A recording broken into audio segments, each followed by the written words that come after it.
नाजरीन सलाम अलैकुम। मैं डॉक्टर निंदर रवि कनाडा से आपकी सेवा में हाजिर हूँ। आज का जो टॉपिक है वो है ग्रे हेयर या सफ़ेद बाल। देखो, इस दुनिया में बहुत से लोगों की अब एज फैक्टर नहीं है। पहले तो था ना भी ओल्ड एज में ही खाली ग्रे हेयर आते थे, सफ़ेद बाल होते थे, लेकिन आजकल तो 10 साल के बच्चों के भी, 20 से लेकर 35 साल के बच्चों के तो बुरा ही हाल है। उनके काले बाल दिखाई नहीं देते, गंज पड़ा हुआ है, सफेद बाल आ गए। लेकिन जब 50 की उम्र के बाद में ग्रे हेयर आते हैं तो इससे नेचुरल प्रोसेस, इससे नेचुरल फिनोमिना, उसमें कोई बीमारी नहीं है। पर आजकल क्योंकि स्मोकिंग है, पोल्यूशन हर कंट्री में, स्पेशली इंडिया एंड पाकिस्तान के जो बड़े सिटी है, कितना ज्यादा पोल्यूशन है, और जो भी हम खा रहे हैं उसमें केमिकल फूड्स हैं, कोल्ड ड्रिंक्स हम पी रहे हैं, जंक फूड खा रहे हैं, फ्रेंच फ्राई खा रहे हैं, पिज्जा खा रहे हैं, बर्गर खा रहे हैं, समोसे खा रहे हैं, टिक्कियां खा रहे हैं, और एक्सरसाइज का तो मतलब ही नहीं, टाइम ही नहीं, फुर्सत ही नहीं कोई एक्सरसाइज को काम करे। ये कुछ कारण हैं जिनके कारण आजकल जो काले बाल हैं वो दिन प्रतिदिन खत्म होते जा रहे हैं, या तो गंज पड़ जाता है या सफेद बाल हो रहे हैं। आज हम बात करेंगे कि जो सफेद बाल बिटवीन 20 to 35 हो गए वो तो हो जाएंगे काले, और साथ में जो झड़ रहे हैं बाल वो भी रुक जाएंगे। लेकिन जो 50 साल के ऊपर के लोग हैं मेरे जैसे, उनके बाल तो नहीं आएंगे, वो तो आप भूल जाएं, नेक्स्ट जन्म में आएंगे। लेकिन जो तेजी से सफेद बाल आ रहे हैं वो, उसकी जो स्पीड है वो कम जरूर हो जाएगी। उसके लिए आपको क्या करना है, 5 चीजें सिंपल करनी है। पहले मैं किसी ब्लॉग में आपको बताया था अपने ऊपर बिल्कुल 100% कि मैं ऑनियंस का जो रस था, जूस था, वो लगाता था कंटिन्यूसली, 90 डेज लगाया तो मेरे बाल जो है जो खोपड़ी पर आ गए। लेकिन आज हम बताएंगे कि जो बाल झड़ रहे हैं या जो बाल ग्रे हो गए हैं उनको वापस कैसे काले किया जाए, थिक किया जाए, और साथ ही वो भारी भी हो जाएं और टूटे भी ना। उसके लिए 5 जो चीजें हैं, देखो एक्सरसाइज तो आपको करनी पड़ेगी, पानी आपको ज्यादा पीना पड़ेगा, जंक फूड आपको कम करना पड़ेगा। ऑन टॉप ऑफ दैट जो 5 चीजों का मैं आपको फार्मूला बता रहा हूं, उसको अगर आप इंप्लीमेंट करोगे तो डेफिनेटली मेरे फ्रेंड्स के बाल आए हैं, आपके भी आएंगे जो बिटवीन 20 to 35 थे। तो पहली चीज जो बरतनी है, यूज करनी है, वो है सरसों का तेल, मस्टर्ड ऑयल। सरसों होती है 2 प्रकार की, एक ब्लैक होती है, एक पीली होती है। हमने यहां पर पीली सरसों की बरतों करनी है, ब्लैक की नहीं।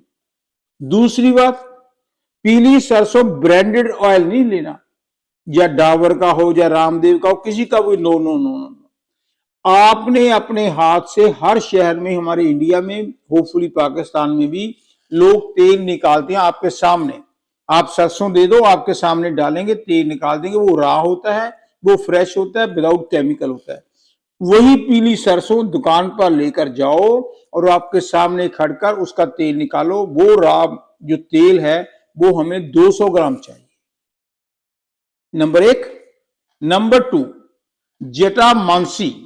जटामांसी का मतलब कि जट नहीं होते बाल जिनके ज्यादा इकट्ठे हो जाते हैं, जैसे काले लोगों को होते हैं, जटें बन जाती हैं, और मांसी बाल, जैसे हमारी जटें होती हैं ना, उसी तरह ये जटामांसी, स्पेलिंग में बोल देता हूं, JATAMANSI,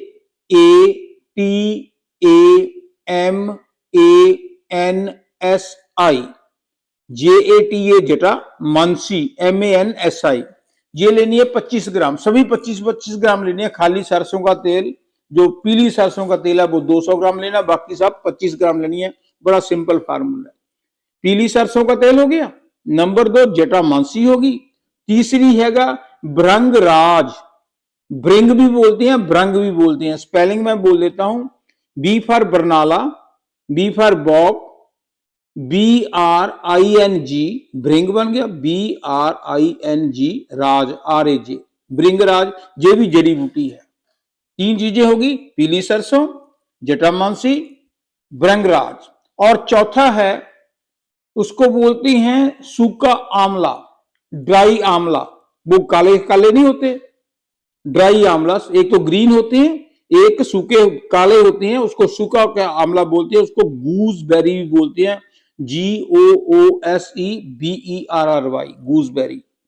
और जो पांचवी चीज लेनी है वो लेनी है मेथी दाना, मेथे भी बोल देते हैं, मेथी दाना भी बोलते हैं।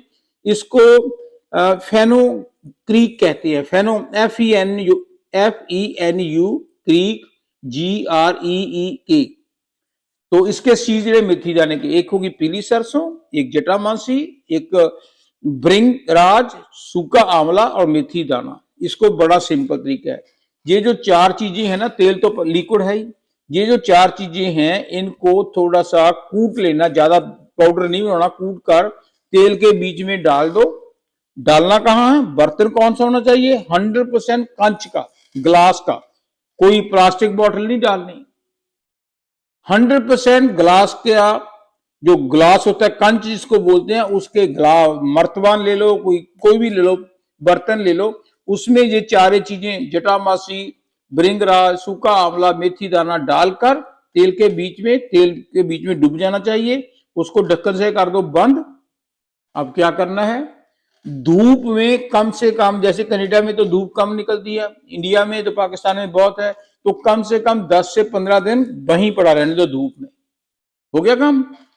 और जब 15 दिनों के बाद उसी तेल को उठाकर एक लोहे की कढ़ाई लेनी है, लोहा बोला है मैंने, आयरन, वो जो सिल्वर पता नहीं किस किस की होती है वो नहीं, खाली लोहे की कढ़ाई लेनी है। वो तेल और बीच में जो 4 चीजें और है, जटामासी, भृंगराज, सूखा आंवला और मेथी दाना, वो सभी इकट्ठे कढ़ाई में डाल देने हैं और स्लो आग पर, सिम आंच होनी चाहिए, तेज नहीं करनी, उसमें धुआं नहीं निकालना, क्योंकि उसको स्लो 2-4 मिनट के लिए पकाओ। जब थोड़ा सा पक जाए तो उसको छान लेना है, कपड़े से छान लो, चापोनी से छान लो, जैसे भी छानना है। तेल आपका तैयार है, ठंडा करके बर्तमान में डाल लो किसी फिर वही डालना कच में है। तो रात को सोते हुए जड़ों के जो हमारी जड़ें होती हैं बालों की, वहां पर मालिश करो और सुबह धो लो। 1 महीना कंटिन्यूसली करना है, without any break, every day. तो उसके बाद महीने के बाद 1 दिन छोड़कर कर लो। लेकिन जब हम सुबह शैम्पू के साथ या साबुन के साथ धोएं, ज्यादा मत लगाना, थोड़ा सा लाइट शैम्पू लगाकर हाथ पर साबुन लगाकर कर लो। और 1 महीने के बाद देखना, जो मेरे बच्चे लोग अजीज जिनकी उम्र बिटवीन 20 to 35 है, वो देखेंगे कि सफेद बाल शर्मांतर और उसकी जगह पर काले आएंगे, और जो गंज भी पड़ रहा है वहां पर बाल भी आ जाएंगे। जो मेरी जैसी उम्र के हैं 70s के, गंज तो वैसे ही रहेगा, लेकिन वो जो झड़ते हैं बाल वो रुक जाएंगे, थोड़े से बाल थिक हो जाएंगे। जो सफेद बाल तेजी से आ रहे हैं वो थोड़ी सी उनकी जो रफ्तार है, स्पीड है, कम हो जाएगी। ये फार्मूला करके देखो, होपफुली गुड लक। फिर बताना कि ये कैसे रहा मेरा फार्मूला ग्रे हेयर को इन 5 चीजों से, पीली सरसों, जटामांसी, भृंगराज, सूखा आंवला और मेथी दाना, 5 को तेल में डाल देना है। तेल में डालकर 15 दिन रखो धूप में, 10 दिन रख लो, 15 दिन रख लो, 17 दिन हो जो तब भी कोई फर्क नहीं पड़ता। लोहे की कढ़ाई लेनी है, उनमें सब चीजों को गर्म करके, तेज नहीं करना, धुआं नहीं निकालना, जरा गर्म करके फिर ठंडा करके बर्तमान में डाल दो। तो डेली रात को, सुबह भी लगा लो, कोई नुकसान नहीं, रात को सोकर रखो और सुबह उसको शैम्पू के साथ धो लो। लेकिन शैम्पू जोर से नहीं लगाना, क्योंकि यहाँ पर बहुत ड्राई शैम्पू आते हैं, इसी कारण तो हम गंजे हो रहे हैं। पहले जो हमारे पेरेंट्स होते थे वो आंवले के पानी से ही धो लेते थे, तो बाल मजबूत होते थे। अब क्या करें, कल युग का जमाना है, कुछ कोई रोक तो नहीं सकता, ना ही कोई मानने की बात है। हम 20 रुपए, 50 रुपए, 100 रुपए जाके डॉक्टर को तो दे देंगे, लेकिन सिंपल फार्मूला जो 2 रुपए में, 10 रुपए में काम चल सकता, वो नहीं करते, क्योंकि हमें ये विश्वास ही नहीं कि एक छोटा सा जो मंत्र होता है, छोटा सा फार्मूला होता है, वो दूसरे पैसे वालों से कहीं बढ़िया हो सकता है। आप ट्राई करो। Thank you.